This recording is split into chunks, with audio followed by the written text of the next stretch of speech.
House পাহারা দিতে আপনাকে বছরে প্রায় 15 কোটি টাকা দেয়া হবে। চাকরিটা পেতে খুব ইচ্ছা করছে? আরও অফুরন্ত সুযোগ সুবিধা আছে। যেমন এখানে থাকবে না কোনো বস, আপনি সম্পূর্ণ একা। নিজের ইচ্ছা মতো ঘুমাতে পারবেন, মাছ ধরতে পারবেন, যা মন চায় তাই করতে পারবেন। আপনার কাজ থাকবে শুধুমাত্র দেখা যে এই লাইট হাউসের বাতিটা ঠিকঠাকভাবে জ্বলছে কিনা, কখনো বন্ধ হয়ে গেলে আবার অন করে দিবেন। ব্যাস, এতটুকুই।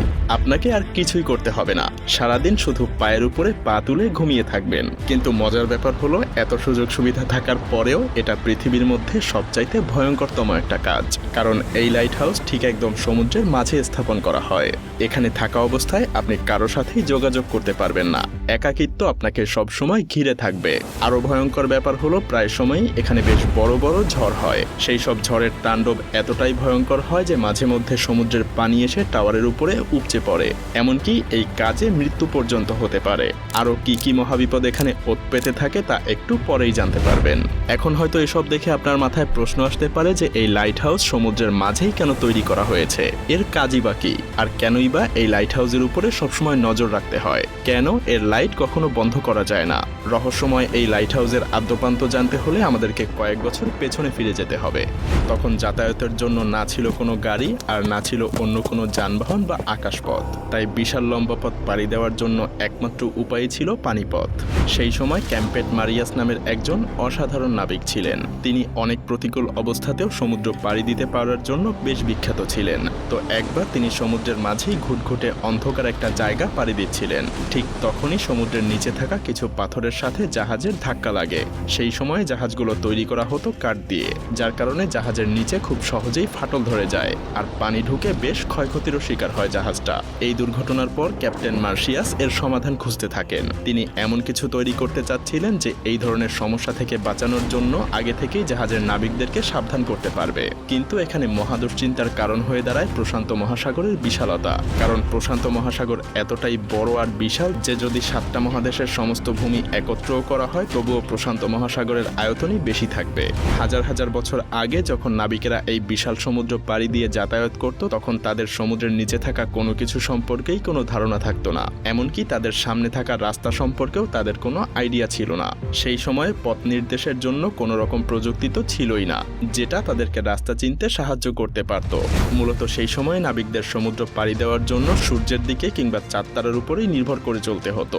আর এই দিক নির্দেশনার সমস্যার জন্য চলতি পথে বাড়তি আরো দু একটা উটকো ঝামেলা এসে জড়ো হতো, যেমনটা ক্যাপ্টেন এলিসের সাথে হয়েছিল। একবার ক্যাপ্টেন এলিস তার নাবিকদের সাথে প্রশান্ত মহাসাগর পাড়ি দিচ্ছিলেন। তো একদিন রাতে হঠাৎ করে ঝড় শুরু হয়। পুরো আকাশ ঢেকে যায় কালো মেঘে। আকাশের সব তারাও মেঘের নিচে ঢাকা পড়ে যায়, যার কারণে প্রচণ্ড ঝড়ের মধ্যে তারা রাস্তা হারিয়ে ফেলে। যখন সকাল হয় তারা দেখতে পায় বিশাল সমুদ্রের মাঝে তারা হারিয়ে গেছে। তাদের কাছে তখন খাওয়ার জন্য কিছুই ছিল না, না ছিল পানি, না ছিল কোনো খাবার। ক্ষুধা আর তৃষ্ণায় নাবিকদের অবস্থা বেশ খারাপ হয়ে যায়। তারা সমুদ্রের বিশাল পানির মধ্যে থেকেও পানির অভাবে তৃষ্ণায় কাতর হয়ে গিয়েছিল। এমনকি অনেক নাবিক মারাও গিয়েছিল। এরপর অনেক কষ্টে ক্যাপ্টেন তীরের দেখা পায়। এরপরেই মূলত লাইট হাউস তৈরির যাত্রা শুরু হয়।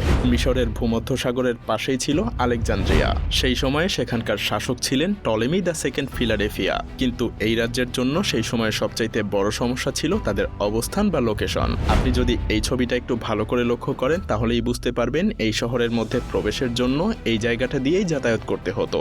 আর এই জায়গাটার আশেপাশে অনেক বড় বড় পাথর ছিল, যার ফলে এই শহরে বাণিজ্য করতে আসা জাহাজগুলো যখন এই রাস্তা দিয়ে পার হতো তখন খুব সহজেই পাথরগুলোর সাথে জাহাজগুলোর ধাক্কা লাগতো।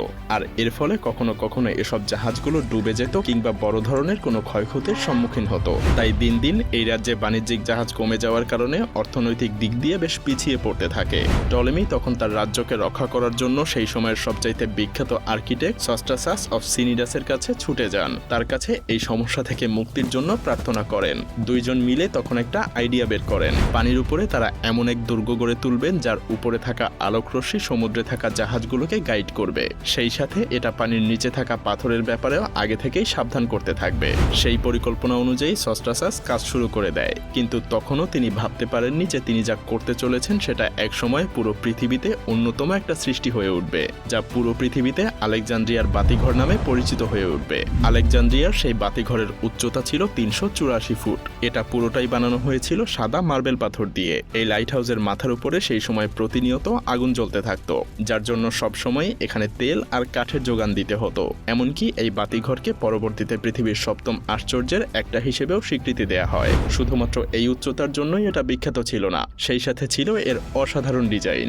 মূলত সস্ট্রাসাস সেই সময় আলোর রশ্মি বা তীব্রতা ছড়িয়ে দেওয়ার জন্য আয়না আর লেন্স দিয়ে একটা ডিজাইন তৈরি করে, যাতে করে এই বাতিঘরের আলো অনেক দূরে থাকা জাহাজের নাবিকদের পথ দেখাতে পারে। তো সেই সময়টাতে যখন এই বাতিঘর বা লাইট হাউসের নির্মাণের খবর ছড়িয়ে পড়ে, তখন নাবিকেরা যেন স্বস্তির নিঃশ্বাস ফেলে, কারণ এখন আর আলেকজান্দ্রিয়ায় আসার পথে তাদের আর পথ ভুল হবে না, পাথরের আঘাতে জাহাজও ভেঙে যাবে না। এভাবেই বাতিঘরের আইডিয়াটা পুরো পৃথিবী জুড়ে ছড়িয়ে পড়তে থাকে।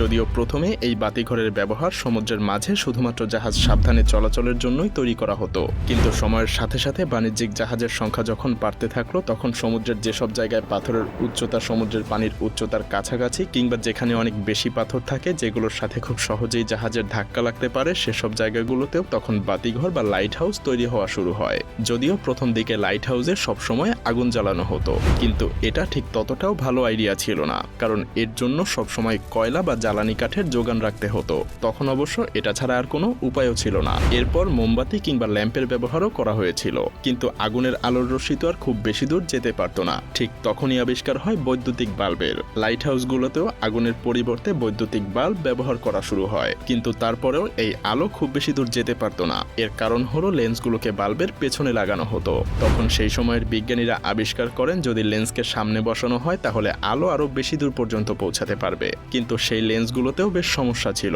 কারণ তখনকার লেন্সগুলো ছিল খুবই মোটা। আর ঠিক তখনই ফ্রান্সের একজন বিজ্ঞানী ফ্রেসনেল তার বিশেষ এক ধরনের লেন্স আবিষ্কার করেন। তার বানানো এই বিশেষ লেন্সের মধ্যে দিয়ে আসা সমস্ত আলো সরাসরি গিয়ে একটা পয়েন্টে মিলিত হতো, যার ফলে আলো খুব সহজেই নির্দিষ্ট একটা পয়েন্টে অনেক দূর পর্যন্ত পাঠানো যেত। বর্তমান সময়ে প্রায় সব লাইট হাউসেই ফ্রেসনেলের সেই লেন্স ব্যবহার করা হয়। লেন্সের এই আবিষ্কার লাইট হাউসকে এক নতুন রূপ দিয়েছিল, যে কারণে এখনও সমুদ্রের বুকে জাহাজগুলো নিরাপদে যাতায়াত করতে পারে। কি লাইট হাউসের ভয়ঙ্কর এই দিকগুলো জানার পরে আপনার বুকের ধুকধুকানি আরো বেড়ে গিয়েছে? হ্যাঁ, আর এজন্যই কোনো স্বাভাবিক মানুষকে এত পারিশ্রমিক দেওয়ার পরেও নির্জন এই লাইট হাউসে থাকতে চায় না, কারণ কেউ কখনোই নিজেকে এই ভয়ঙ্কর এবং নির্জনতার মাঝে হারাতে চায় না।